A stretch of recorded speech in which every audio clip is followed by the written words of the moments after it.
মৰমৰ ছাত্ৰ ছাত্ৰীসকল আশা কৰোঁ তোমালোকে পঢ়া শুনা কৰি আছা তোমালোকৰ পৰীক্ষা ডিচেম্বৰ 21 তাৰিখে হ'ব এতিয়ালৈকে কিন্তু এডমিট কাৰ্ড অহাই নাই লগতে কোনো নটিফিকেশ্যন পিছুৱাৰ দিয়া নাই যদিও আমি ক'ব নোৱাৰো পিছুৱাব নে সেই তাৰিখতে হ'ব কাৰণ এডমিট কাৰ্ড এতিয়ালৈকে অহা নাই আহিলে মই জনাই দিম চেনেলটোত জড়িত হৈ থাকিবা এতিয়া আমি আলোচনা কৰিম 2020-21 কুৱেশ্যন পেপাৰখন ছাত্ৰ ছাত্ৰীক সম্পূৰ্ণ তোমালোকে 1ৰ পৰা 90 নম্বৰলৈকে যিখন এছএটি পেপাৰ এইখন সম্পূৰ্ণ আলোচনা কৰিম তোমালোকে লাষ্টলৈকে চাবা ছাত্ৰ ছাত্ৰীসকল ইয়াৰ উপৰি তোমালোক জনাই থওঁ যে এই পৰীক্ষাটো গভৰ্ণমেণ্ট তোমালোকে দেখা আছে গভৰ্ণমেণ্ট অফ আছাম বুলি লিখা আছে অৰ্থাৎ অসমৰ পৰা অসমে এইটো মানে অসম চৰকাৰে এইটো পৰীক্ষা পাতে গতিকে তোমালোকৰ এটা ভাল পৰীক্ষা হয় বাকী যিবিলাক টেলেণ্ট চেষ্ট বা তেনেকুৱা এক্সাম বিলাক সেইবিলাক অসম চৰকাৰৰ আণ্ডাৰত থাকে যদিও কিন্তু অসম চৰকাৰে ডাইৰেক্টলি এইটো পৰীক্ষা পাতে বাবে স্কলাৰশ্বিপটো বেছি হয় সেইবিলাক বিষয়ক NGO বিলাকে পাতে কিন্তু এইটো পৰীক্ষা একদম ভাল পৰীক্ষা এটা অৰ্থাৎ ভাল স্কলাৰশ্বিপ পোৱা পৰীক্ষা গতিকে ছাত্ৰ ছাত্ৰীসকল আশা কৰোঁ এই পৰীক্ষাটোৰ কাৰণে তোমালোকে ভালদৰে প্ৰিপাৰেচন কৰা ঠিক আছে কোনেও যাতে হেমাহি নকৰে বা অন্যান্য পৰীক্ষাৰ নিচিনাকৈ নিদিয়ে কাৰণ এই পৰীক্ষাটো এবাৰে দিব পাৰিবা তোমালোকে অৰ্থাৎ ক্লাছ 8তহে এবাৰে দিব পাৰিবা গতিকে তোমালোকে পিছত ভাবি কোনো লাভ নহ'ব ঠিক আছে গতিকে যিমান পৰীক্ষা থাক অসমত কিন্তু এই পৰীক্ষা স্কলাৰশ্বিপ পৰীক্ষাটো আটাইতকৈ ভাল স্কলাৰশ্বিপ কাৰণ 4 বছৰলৈকে তোমালোকে হাই ছেকেণ্ডাৰী পঢ়ি থকালৈকে এই স্কলাৰশ্বিপটো পাই থাকিবা গতিকে তোমালোকে ভালদৰে চাবা আৰু আমাৰ ক্লাছত যিসকল জড়িত হৈ আছে তেওঁলোকে ভাল কাম কৰিছে কাৰণ তেওঁলোকে সম্পূৰ্ণ গাইড পাই আছে তেওঁলোকে একো চিন্তা কৰিব নালাগে কোনো কিতাপ কিনিব নালাগে কোনো টিচাৰৰ ওচৰত যাব নালাগে সম্পূৰ্ণ আমাৰ ক্লাছৰ জৰিয়তে পাই আছে গতিকে কোনোবা ছাত্ৰ ছাত্ৰী যদি জইন হ'ব বিচাৰে হ'ব পাৰে 21 তাৰিখে পৰীক্ষা হোৱা কথা আছে যদিও কিন্তু এতিয়ালৈকে এডমিট কাৰ্ড অহা নাই পৰীক্ষা পিছুৱাবও পাৰে গতিকে কোনোবাই যদি জইন হয় হ'ব পাৰে আৰু তোমালোকৰ নিজৰ কনফিডেন্সত পাবা কাৰণ 21 তাৰিখে যদি পৰীক্ষাও হয় তোমালোকে দিনত যদি 3-4টাকৈ ভিডিঅ' চোৱা মই লগে লগে তোমালোকক যিহেতু মই দিয়ে দিম লগতে ইবুক আছে ইবুকখন পাই যাবা তোমালোকে ইবুক এখন পাবা লগতে তোমালোকে পাবা আগৰ যিমান প্ৰায় 5-6 বছৰ কুৱেশ্যন পেপাৰ পাই যাবা গতিকে ছাত্ৰ ছাত্ৰীসকল কোনোবা যদি জইন হ'ব বিচাৰে হ'ব পাৰে আজিও ভালেকেইজন হৈছে যোৱাকালিও হৈছে গতিকে হ'ব পাৰে মাত্ৰ 100 টকা ঠিক আছে 70 টকা দামে হৈছে যিখন ইবুক লগতে সম্পূৰ্ণ নোটছ পাই যাবা ক্লাছবিলাক লাইভ হয় ৰাতি 7:30 বজাত ঠিক আছে কোনোবাই জইন হ'লে হ'ব পাৰিবা আৰু ক্লাছ 8ৰো আমি তেনেকুৱাকে সম্পূৰ্ণ পঢ়াই দিম ঠিক আছে মেইন কথা এতিয়া তোমালোকে জইন হ'লে নাম্বাৰ হোৱাটছএপ নম্বৰতে SMS কৰিলে NMS পৰীক্ষা দিম বুলি এতিয়া নেক্সট আহিল প্ৰশ্ন 1 নম্বৰটো পলিকট তলৰ কোনটো মিশ্ৰণৰ পৰা পোৱা যায় ইয়াৰে এনসাৰ যদি চাওঁ তেনে পলিষ্টাৰ আৰু কপাহৰ পৰা ঠিক তেনে 2 নম্বৰটো হৈছে ষ্টিলৰ তাৰতকৈ কঠিন ষ্টিলৰ তাৰতকৈ কঠিন এটো পেড হ'ব PET পেড হ'ব 3 নম্বৰ প্ৰশ্নটো হৈছে কপাৰ সালফেটৰ শুদ্ধ সংকেতটো কি ইয়াত আমি এটো চাওঁ তেতিয়া হলে ইয়াৰ শুদ্ধ উত্তৰ হ'ব 4 নম্বৰ প্ৰশ্নটো হৈছে অক্সাইড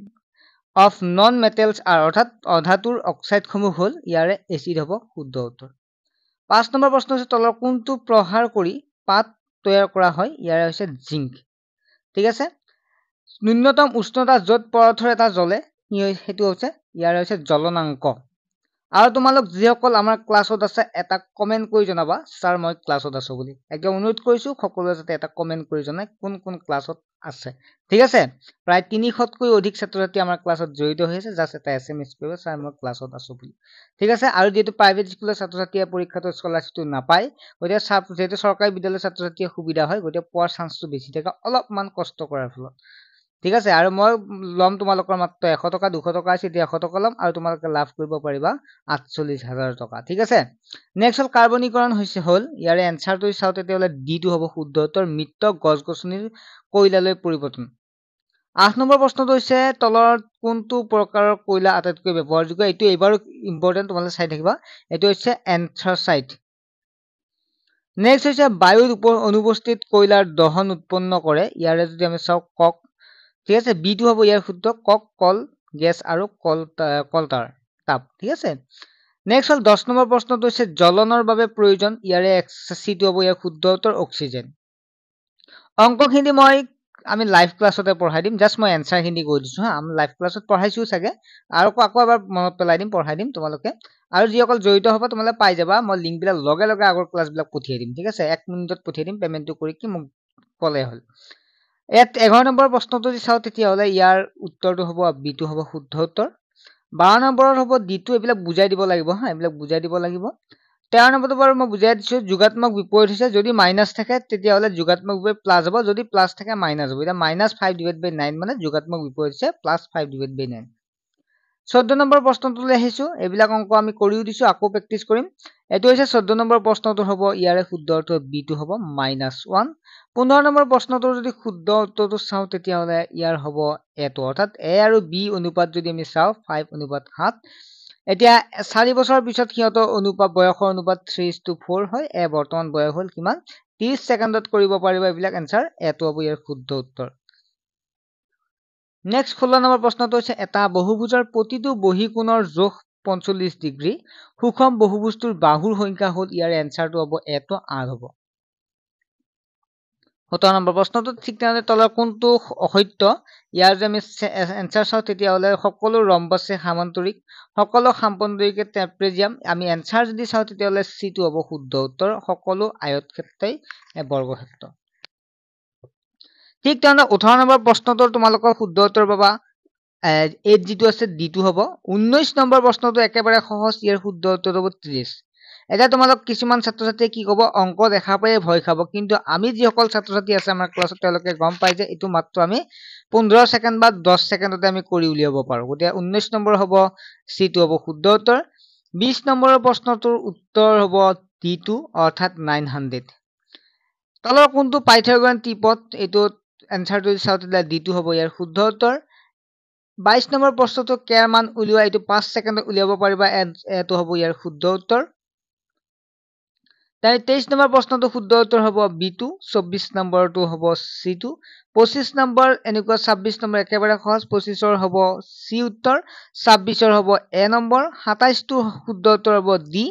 28 টোৰ হ'ব সি হ'ব ইয়াৰ শুদ্ধ উত্তৰ 29 ৰ হ'ব বি আৰু 30 ৰ হ'ব 30 হ'ব ইয়াৰ ডি টো হ'ব 30 ঠিক আছে 30 হ'ব ডি টো হ'ব শুদ্ধ উত্তৰ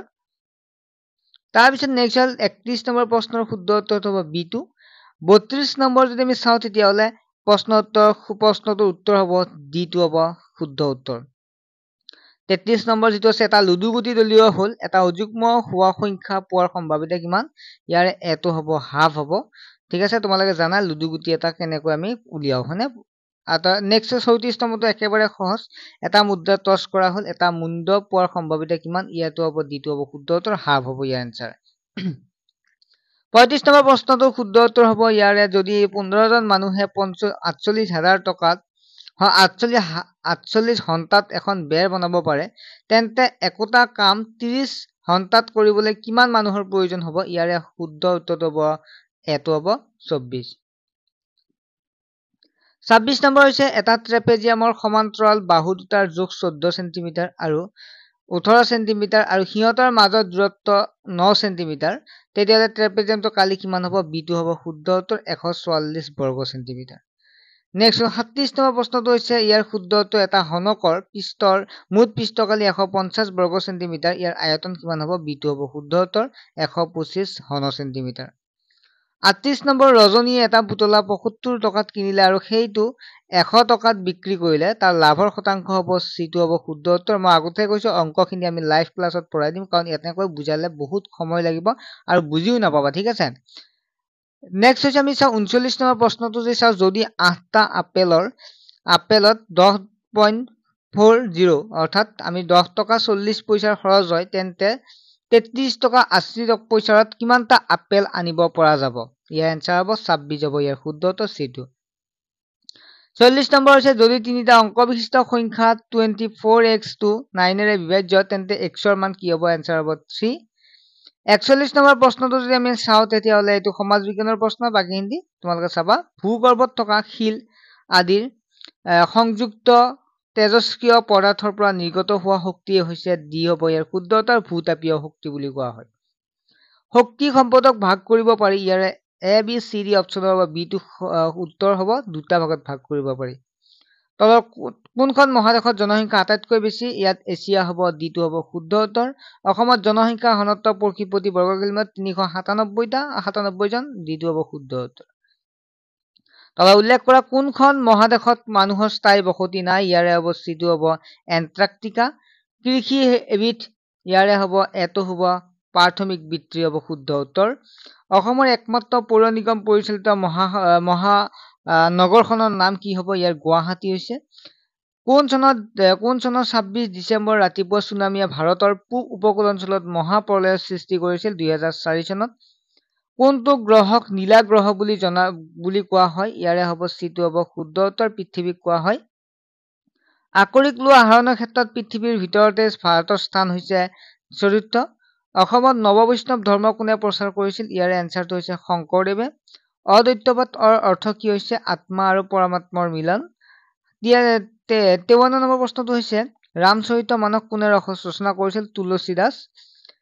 54 নম্বৰ প্ৰশ্নটো হৈছে মঈনুদ্দিন চিস্তিৰ দৰগাহ ক'ত অৱস্থিত এইটো হৈছে আজমিৰ শৰীফত ঠিক আছে নেক্সট হৈছে 55 নম্বৰ প্ৰশ্নটো আছিল চুকাফাই কোন জনজাতিক নিজৰ অধীনলৈ আনিছিল এতিয়া এনসাৰটো হ'ব বৰাহী কোন আহোম স্বৰ্গদেউৰ ৰংপুৰত ৰাজধানী পাতিছিল ইয়াৰ হ'ব দ্বিতীয় হ'ব স্বৰ্গদেউ ৰুদ্ৰসিংহই 57 নম্বৰ প্ৰশ্নটো শুদ্ধ উত্তৰ হ'ব ভুৱা শব্দৰ অৰ্থ কি ইয়াৰ হ'ব মাটিৰ মালিকক ভুৱা নহয় ভূয়া বুলি কোৱা হয় ভূয়া শব্দৰ অৰ্থ হৈছে মাটিৰ মালিক 58 নম্বৰ প্ৰশ্নটো হৈছে দেওধাই অসমৰ বুৰঞ্জীত খ্ৰীষ্টীয় দ্বাদশ শতিকাৰ আদিভাগৰ পৰা খ্ৰীষ্টীয় ষষ্ঠদশ শতিকাৰ আদিভাগলৈ কোনজন চুতীয়া ৰজাই ৰাজত্ব কৰিছিল ইয়াৰে চিটো হ'ব 10 হ'ব শুদ্ধ উত্তৰ কোচ বংশৰ প্ৰতিষ্ঠাতা কোন আছিল ইয়াৰে এনসাৰটো হ'ব বিশ্বসিংহ দ্বিতীয় হ'ব শুদ্ধ উত্তৰ নাগাহাটৰ অৰ্থ কি নাগাহাটৰ অৰ্থ হৈছে এটো হ'ব শুদ্ধ উত্তৰ নাগাসকলক দিয়া মাটি 61 নম্বৰ প্ৰশ্নটো শুদ্ধ উত্তৰ হৈছে তলত উল্লেখিত কোনটো উপাদানত মানুহৰ প্ৰত্যক্ষ অৱদান নাথাকে ভূমিত নেক্সট হ'ল 2011 চনত ভাৰতৰ মুঠ শিক্ষিত হাৰৰ আছিল ইয়াৰে এনসাৰটো হ'ব 74.04 শতাংশ নেক্সট হ'ল 63 নম্বৰ প্ৰশ্নটো হৈছে কোন চনত ভাৰতৰ শিক্ষাৰ অধিকাৰ আইন প্ৰৱৰ্তিত হৈছিল 2009 চনত 64 নম্বৰ প্ৰশ্নটো হৈছে তলৰ কোনটো কেন্দ্ৰীয় bank reserve bank of India তোমালোকে যিসকল ক্লাছত আছে তোমালোকে গাঁৱৰ পিছে এইবিলাক মই পিডিএফ সম্পূৰ্ণ দি দিছো আৰু মই ক্লাছো এইবিলাক সম্পূৰ্ণ কৰিছো আৰু যিসকলে জড়িত হ'ব পাৰে এইবিলাক লগে লগে তোমালোকে পাই যাবা পেমেন্ট কৰাৰ পিছতে মাত্ৰ 100 টকা পেমেন্ট ৰখা হৈছে 200 টকা আছিল এতিয়া 100 টকা কমাই দিয়া হৈছে নেটফ্ৰী নামৰ প্ৰতিষ্ঠানটো প্ৰধান কাৰ্যালয় ক'ত অৱস্থিত গুৱাহাটীত অৱস্থিত ভাৰতীয় সংবিধানখন কেতিয়াৰ পৰা কাৰ্যকাৰী হয় 26 জানুৱাৰী 1950 চনত কাৰ্যকাৰী হয় 67 নম্বৰ প্ৰশ্নটো হৈছে কিমান নম্বৰ সংশোধনীৰ দ্বাৰা ভাৰতীয় সংবিধানক সমাজতান্ত্ৰিক আৰু ধৰ্মনিৰপেক্ষ আদি সংযোজন কৰা হৈছে ইয়াৰ হৈছে 242 এমেণ্ডমেণ্ট নেক্সট হ'ল 68 নম্বৰ প্ৰশ্নটো হৈছে ভাৰতীয় সংবিধানত সংবিধান সভাৰ খচৰা কমিটিৰ সভাপতি কোন ইয়াৰ এনসাৰটো হৈছে শ্ৰী ডক্টৰ বি.আৰ. আম্বেদকাৰ ভাৰতীয় সংবিধানত কেইবিধ মৌলিক কৰ্তব্য প্ৰদান কৰা হৈছে ইয়াৰ এনসাৰটো হ'ব ডিটো হ'ব 11 জন নেক্সট 11টা মৌলিক কৰ্তব্য প্ৰদান কৰা হৈছে ভাৰতীয় সংবিধানত কেইবিধ মৌলিক অধিকাৰ প্ৰদান কৰা হৈছে 6 বিধ হৈছে ইয়াৰ শুদ্ধ উত্তৰ 71 নম্বৰ হৈছে প্ৰশ্ন সূৰ্যত এইটো একটা মানে যেটো সায়েন্সৰ হয় সূৰ্য ৰশ্মিত ইয়াৰ জানো 7টা ৰং থাকে এটো জানাই তোমালোকে মৌলিক ৰং কেইটা কি মৌলিক ৰং কেইটা হৈছে ৰঙা হালধীয়া আৰু নীলা নেক্সট হৈছে বায়ুত পোহৰৰ গতি হৈছে 3 লাখ ঠিক আছে 3 লাখ কিলোমিটাৰ পাৰ সেকেন্ড এক সেকেন্ডত মানে 3 লাখ যায় হয়তো দ্বিতীয় শুদ্ধ উত্তৰ জড়হতৰ সূত্ৰটো কি হ'ব নিউটনৰ প্ৰথম সূত্ৰ 75 নম্বৰ প্ৰশ্নটো আছে চক পেন্সিলে ব্ল্যাক বোৰ্ডত লিখা যোৱাটো কি হ'ব ইয়াৰে হ'ব ফ্ৰেকশন ফোৰ্স অৰ্থাৎ ঘৰ্ষণ বলৰ উদাহৰণ 76 নম্বৰ প্ৰশ্নটো হৈছে বেজিৰ আগভাগটো তীক্ষ্ণ কৰা হয় ইয়াৰ কাৰণটো হৈছে যে আমি চাপ বৃদ্ধি কৰিবলৈ 77 নম্বৰ প্ৰশ্নটো হৈছে বায়ু শব্দৰ গতিশক্তি ইয়াৰ হ'ব এটো হ'ব শুদ্ধ উত্তৰ about 340 metre per second 78 number প্ৰশ্নটো হৈছে বিশুদ্ধ পানী হল ইয়াৰে শুদ্ধ উত্তৰ হৈছে বিদ্যুতৰ অপৰিবাহী 79 প্ৰশ্নটো হৈছে সম্পূৰ্ণ আভ্যন্তৰীণ প্ৰতিফলন ঘটিবলৈ দেখা পোৱা যায় ইয়াৰে এনসাৰটো এ হ'ব শুদ্ধ উত্তৰ যেতিয়া পোহৰ ঘন মাধ্যমৰ পৰা পাতল মাধ্যমলৈকে যায় 80 নম্বৰ প্ৰশ্নটো হৈছে কেতিয়াবা তেলৰ তৰপত ৰঙৰ প্ৰতিলক্ষণ হোৱা কাৰণ কি হৈছে খুদিছে ইয়াত এনসাৰটো হ'ব সিটো বিচ্ছুৰণ বৰ্ষাকালত উৎপাদিত হোৱা শস্যবোৰক জনা যায় ইয়াক খাৰিফ শস্য বুলি জনা যায় মাটিৰ উৰ্বৰতা বঢ়াবলৈ তলত কোনটো ব্যৱহাৰ কৰা হয় ইয়াৰে নাইট্ৰজেন ব্যৱহাৰ কৰা হয় নেক্সট বনাঞ্চল ধ্বংসই বায়ুমণ্ডল কাৰ্বন ডাই অক্সাইডৰ পৰিমাণ বৃদ্ধি কৰে কিয় ইয়াৰ এনসাৰটো হৈছে এটো কাৰণ সালোক সংশ্লেষণৰ বাবে উদ্ভিদে কাৰ্বন ডাই অক্সাইড ব্যৱহাৰ কৰে 84 নম্বৰ প্ৰশ্নটো হৈছে কোষ বেৰ উপস্থিত থাকে ইয়াৰ এনসাৰটো হ'ব এটো হৈছে কোষাবৰণৰ বাহিৰত এক মিনিট নেক্সট হল 85 নম্বৰ প্ৰশ্নটো হৈছে জিনবোৰ উপস্থিত থাকে ইয়াত জিনবোৰ ক্ৰমজমত থাকে এটো হ'ব শুদ্ধ উত্তৰ 86 নম্বৰ হৈছে ইন ভিট্ৰো ফাৰ্টিলাইজেশ্যন মানে হল ইয়াৰ এনসাৰটো হৈছে স্থিৰদেহৰ বাহিৰৰ নিষেচন 87 নম্বৰ প্ৰশ্নটো হৈছে লালিকুৰ পৰা পৰিণত ভেকুলীৰ ৰূপান্তৰ প্ৰক্ৰিয়া কি বুলি কোৱা হয় মেটাৰমফোচিছ ঠিক আছে নেক্সট হৈছে 88 নম্বৰ প্ৰশ্নটো আছে তলৰ কোনটো পুৰুষৰ হৰমন বুলি কোৱা হয় ইয়াৰ টেstosterone বুলি কোৱা হয় 89 প্ৰশ্নটো হৈছে তলৰ কোনটো বাতানুকুল যন্ত্ৰ অৰ্থাৎ এয়াৰ কণ্ডিশ্যন ব্যৱহাৰ কৰা হয় ইয়াৰ এনসাৰটো হৈছে ক্লৰ'ফ্লুৰ'কাৰ্বন আৰু লাষ্টৰটো হৈছে তলৰ কোনটো পৃথিৱীৰ ভিতৰত আটাইতকৈ ডাঙৰ CNG দ্বাৰা চালিত বাছ সেৱা এটো হৈছে দিল্লী পৰিবহন ছাত্ৰছাত্ৰীসকল আশা কৰো তোমালোকে বুজি পালা তোমালোকে একেদিন ভালদৰে পঢ়া যিমান পাৰা চেষ্টা কৰা আৰু মই যিমান পাৰো চেষ্টা কৰিম তোমালোকে ক্লাছত জয়েন হৈ লোৱা কাৰণ আমি এই আটাইবিলাক আমি বিশ্লেষণভাৱে আলোচনা কৰিছো মুখস্থ নকৰি তোমালোকে বুজি পাবা এইবিলাক আৰু তোমালোকে যদি ক্লাছ বিলাক ভালদৰে চোৱা তেতিয়াহলে পৰীক্ষাৰ আগত ধুনীয়াকে শেষ হৈ যাব মাত্ৰ 100 টকা জয়েন হলে হোৱাটছএপ নম্বৰটোত SMS কৰিবা স্যাৰ মই NMS পৰীক্ষাত জয়েন হ'ম বুলি